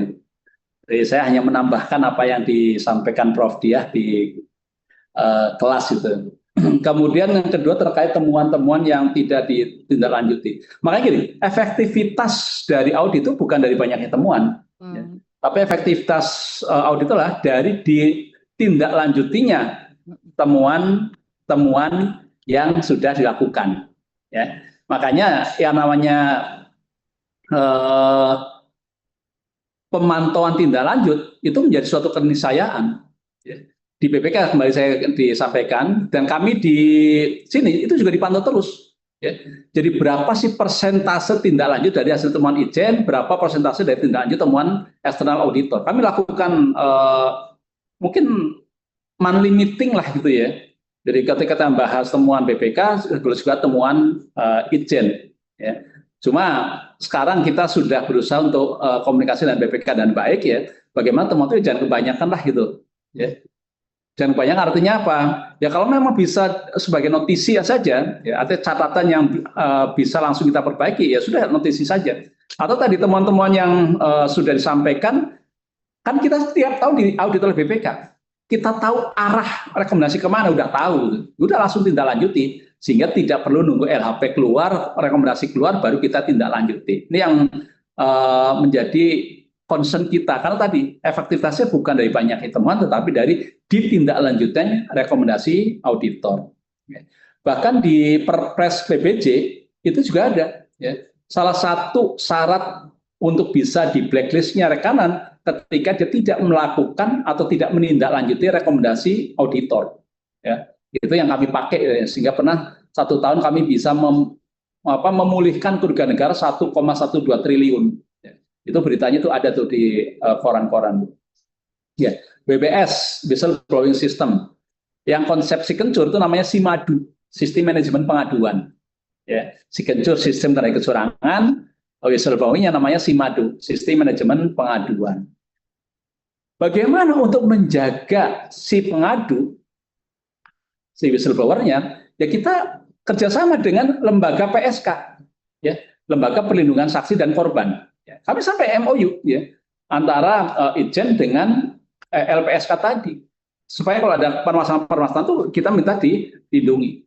Kenapa itu penting? Ya supaya orang merasa, nah itu satu. Kedua, ada tingkatan kualitas BBS. Ya. Tingkatan paling rendah itu adalah dikelola sendiri. Ya. Misalnya Ijen mengelola sendiri, kemudian harus mencantumkan nama, nomor telepon dan segala macam, gitu ya. Kalau perlu foto 2/3 misalnya, itu artinya apa? Itu paling jelek. Kenapa? Orang akan takut untuk melaporkan karena apa? Namanya disebutkan. Yang kedua, ketika dikelola oleh internal, tetapi pengadunya itu tidak wajib mencantumkan namanya sesungguhnya. Ya. ibaratnya pakai alamat palsu juga nggak ada masalah. Karena yang penting bukan siapa yang mengadu, tapi apa materi pengaduannya. Ya, ini level kedua. Level 3 dikelola oleh eksternal. Sekarang banyak akuntan publik, lembaga-lembaga yang mereka mengelola whistleblowing sistemnya perusahaan atau suatu organisasi. Supaya apa? Orang masa lebih bebas. Mau nyebutin atau tidak nyebutin, itu nggak penting. Ya, itu nanti kalau teman-teman punya kesempatan untuk menjadi orang yang bertanggung jawab, itu harus dicarikan yang paling efektif. Karena yang penting kan efektivitasnya, ya, bukan ada tidaknya. Saya biasanya bilang, namanya WBS, namanya fraud control system, namanya apapun program, itu ada 3 level. Level paling rendah itu adalah existent, ada gitu. Ya. Tapi nggak pernah diikuti, nggak pernah dipatuhi. Ya. Level 2 dipatuhi, artinya level kepatuhan. Ya. Level ketiga itu yang efektif. Ya. Ya tadi review HPS pertama orang kan sudah ada review HPS nih, masih melakukan markup. Ya. Begitu ketahuan, akhirnya pokoknya dia patuh setiap di atas 10 miliar dia setorkan, padahal isinya nggak tahu seperti apa. Itu patuh saja. Nah level ketiga, wah saya kalau sampai direview kena banyak, saya malu lah. Hanya dia berusaha untuk menyusun HPS secara baik. Berarti sudah sampai ke efektif. Ya. Temuan sudah ditindaklanjuti, tapi masih korupsi. Karena kita kan nggak ada audit yang istilahnya menyeluruh banget, nggak ada. Dan pandangan hukumnya orang APH itu juga berbeda. Ya. Makanya pentingnya teman-teman punya CFRA ya, Certified Forensic Auditor atau Certified CFE, ya, Forensic Examiner itu ya, itu menjadi penting sehingga kita apa yang kita sampaikan di APH itu adalah sudah hasil dari audit investigatif yang menyeluruh dan pas. Ya. Dan harus diingat ya, bahwa ada regulasi perundang-undangan yang mengatakan pengembalian kerugian negara tidak memutus tuntutan pidana. Artinya ketika ada kasus korupsi, sudah dikembalikan, itu tidak harus kasus korupsinya berhenti. Ya. Walaupun sudah dikembalikan. Demikian, Prof. Ya, baik. Putaran terakhir nih, Pak Kris, mudah-mudahan masih berkenan ya. Baik, terakhir pertanyaan dari teman-teman adalah mungkin penegasan penjelasan mengenai 3 lines of defense ya, atau 3 lines model, atau mungkin 4th sampai 5th gitu ya. Di sini ada yang menanyakan mengenai terkait apa sih bedanya APIP, misalnya BPKP sama Irjen tuh ya, dalam fungsi audit pemerintah, audit internal pemerintah gitu ya. Terus kemudian ada juga pertanyaan mengenai ethical resilience gitu ya. Jadi seberapa penting si ethical resilience ini ketika ya menghadapi konflik etika tadi ya, dari di satu sisi misalnya sekarang di posisi sekjen kan tuh Bapak lini pertama ya, pada saat dulu mungkin menjadi lini kedua atau lini ketiga kan sebagai pihak yang memberikan audit. Nah ini sebagai internal auditor sendiri bagaimana kita bisa apa ya, bertahan dari gempuran kondisi yang menyebabkan konflik etika ya, atau ethical conflict atau ethical dilemma. Itu mungkin. Terus kemudian pertanyaan dari Ruk sih udah dijawab tadi ya, bagaimana tadi ya menyeimbangkan antara atau mempertahankan objektivitas bersamaan dengan independensi. Itu Pak Kris pertanyaan terakhir dari teman-teman.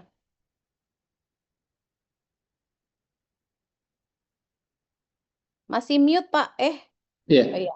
Ya. Yang pertanyaan pertama saya agak miss tadi, gimana? Oke, pertanyaan pertama tadi tentang penjelasan mengenai 3 lines of defense ya Pak, implementasinya tuh gimana? Bagaimana kemudian kita juga membedakan peran misalnya BPKP dan Itjen gitu ya, terkait fungsi audit internal pemerintah itu. Oke. Recording in progress. Oke, terima kasih ya. 3 line of defense itu kalau saya bayangkan tuh gambarkan seperti tim bola. Ya, tim sepak bola itu kan ada pemain depan, ya. Itu striker, wing gitu ya, paling depan. Inilah lini pertama. Karena katanya pertahanan terbaik adalah menyerang. Gitu. Jadi kalau lini pertamanya bagus, maka nggak usah ada kiper juga nggak apa-apa. Nggak usah ada pemain tengah libero tuh nggak apa-apa. Kenapa? Pemain depannya sudah bagus. Ya.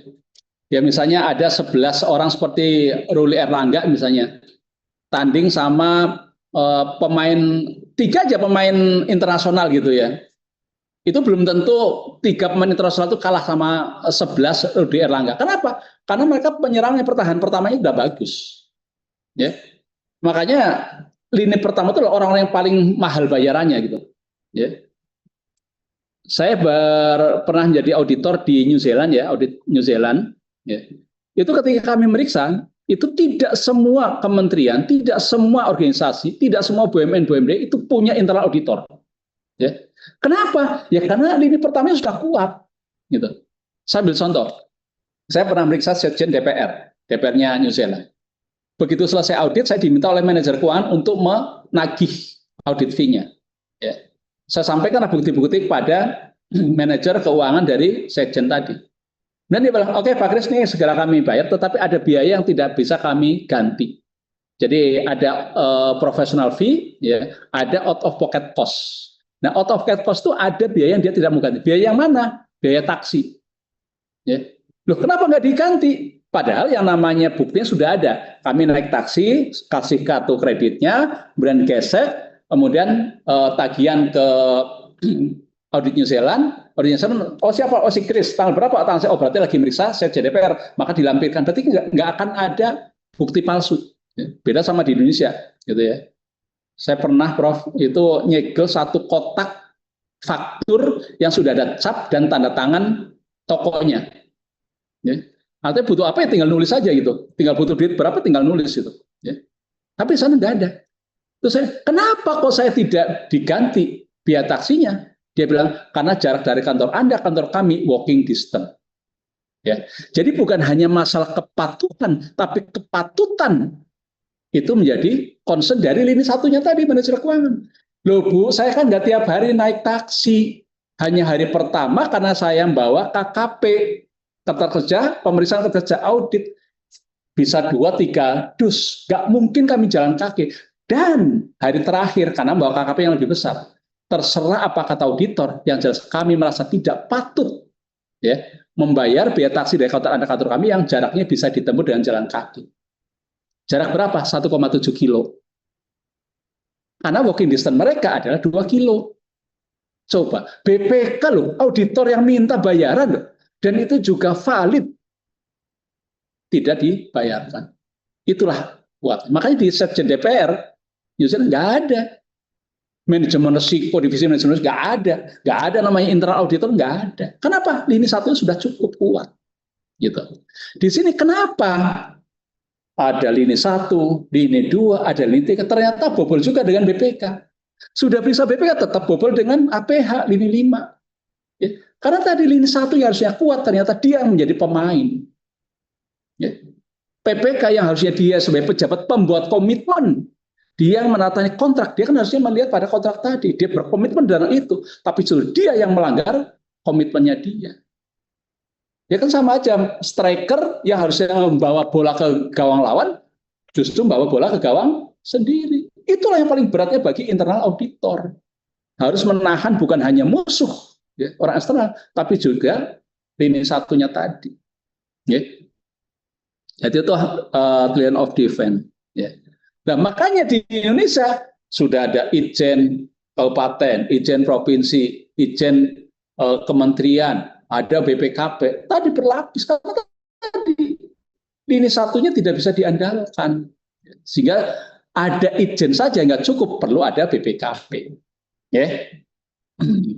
Terakhir, ethical resilience. Ya. Jadi, saya ingat Pak Gandhi, dulu kepala BPKP yang menjadi anggota BPK, beliau mengatakan, integrasi adalah mahkota. Ya. Jadi ketika raja meletakkan mahkota, dia sudah bisa dikatakan tidak raja lagi. Ketika raja kemudian mahkotanya hilang, dia sudah tidak raja lagi. Pun auditor juga sama. Ketika auditor tadi sudah menanggalkan mahkotanya, maka dia sudah bukan auditor. Ketika dia sudah menanggal integritas, maka dia sudah bukan auditor lagi. Dan bukan hanya auditor, kita juga sama. Saya jadi sekjen Kemenaker itu sudah belasan laporan penerimaan gratifikasi. Ya. Bahkan kemarin saya kondak hajatan Prof Dia, saya nggak tahu Prof Dia nyumbang berapa itu, nggak datang ding. Itu ada yang nyumbangnya di atas standar, karena standarnya 1,5 juta gitu ya. Recording stopped. itu harus saya laporkan ke KPK, ya, bahwa ada yang kondangan gitu ya di atas 1,5 juta. Ya saya laporkan semua di atas 1,5 juta, nanti dia yang akan menentukan. Ada dari pejabat negara gitu, jauh tinggi gitu ya. Tapi keterangannya teman Lemhanas, ya. Saya bilang dia bukan karena hubungan saya dengan jabatan, nggak ada, saya bilang gitu. Dia adalah teman, gitu ya. Dan ada dari perusahaan. Saya itu dulu adalah komite di sana. Artinya dia memberikan berapapun kan hubungan sebagai saya dulu mantan pegawainya, bukan sebagai sekjen Kemnaker. Ya. Di analisisanya saya ada beberapa yang saya kembalikan tadi yang punya hubungan jabatan atau yang non name gitu ya. Non name ya otomatis diragukan hubungannya, ya udah langsung dibalikan. Ya. Jadi harus ya kita jaga. Itu saja belum tentu kok kita selamat gitu ya. Ya. Walaupun saya biasanya membanggakannya ya orang yang di dalam penjara belum tentu salah, orang yang di luar penjara juga belum tentu benar. Ya. Pengadilan yang paling adil ya pengadilan Allah. Ya. Makanya jangan pernah kita merasa takut dengan KPK itu, tapi takutlah dengan Yang Maha Kuasa, Yang Maha Mengawasi. Demikian Prof ya. Baik. Terima kasih banyak Pak Kris. Ini sangat interaktif dan seru banget ya pertanyaannya. Terima kasih banyak juga ya teman-teman sudah berpartisipasi sedemikian aktif. Tadi izin saya sudah memberikan PPT-nya ya Pak. Mudah-mudahan boleh dibaca oleh teman-teman untuk dipelajari lebih lanjut. Jadi kita beri aplaus teman-teman untuk Pak Kris Kuntadi. Terima kasih banyak Pak atas insight-nya, pengalaman praktiknya. Mudah-mudahan teman-teman ini menjadi semakin tertarik ya secara khusus ya mungkin topik-topik riset yang akan ditulis menjadi tesis dan yang lainnya menjadi lebih beragam dengan materi yang disampaikan Pak Kris hari ini. Tapi secara umum juga mungkin nanti ya tadi key elements dari trusted auditors ini mungkin dalam segala aspek apapun dalam kita bekerja atau berprofesi juga menurut saya sih sangat relevan, dan itu mudah-mudahan teman-teman bisa praktekkan. Jadi sekali lagi kami mengucapkan terima kasih banyak Pak Kris atas sharingnya hari ini. Mungkin ada kalimat hari ini Pak Kris untuk teman-teman, silahkan. Kata-kata hari kalau ini pakai quote gitu ya. Quotes of the day. Quote of the day. Ya. Quote-nya adalah leadership is not out there, it is in you. Ya. Jadi kepemimpinan itu bukan karena faktor luar, tapi karena kita yang menjadi leader. Jadi jangan pernah salahkan, oh saya sibuk sehingga tesisnya nggak selesai, nggak ada itu. Karena tergantung kita. Ya. Saya menyelesaikan dokter itu 2 tahun 3 bulan. Ya. Itu untuk dokter. Padahal kuliahnya di Malang, kedudukannya di Pontianak dan Jakarta gitu. Itu satu. Dan teman-teman mungkin masih ada yang mau ditanyakan, nanti bisa DM ya ke Instagram saya. Ya. Demikian Prof ya. Baik, terima kasih atas jadi teman-teman Pak Kris ini sangat aktif bermedsos ya. Jadi silakan dicek Instagramnya beliau, Kris Kuntadi. Tadi kalau ada hal-hal yang masih ingin ditanyakan atau didiskusikan lebih lanjut, boleh silakan DM gitu ya, dan silakan juga mengikuti quotes-quotes beliau yang sangat aktif dibagikan juga di di medsosnya. Jadi kita sekali lagi kami mengucapkan terima kasih banyak ya Pak Kris atas waktu yang dialokasikan untuk hari ini di tengah kesibukan Bapak. Mudah-mudahan menjadi amal jariah untuk Bapak dan buat kita sekalian juga bermanfaat. Terima kasih banyak teman-teman. Insya Allah kita bertemu lagi minggu depan ya. Assalamualaikum warahmatullahi wabarakatuh. Terima kasih. Pak Kris, terima kasih banyak Pak Kris ya. Terima kasih. Terima kasih banyak. Assalamualaikum.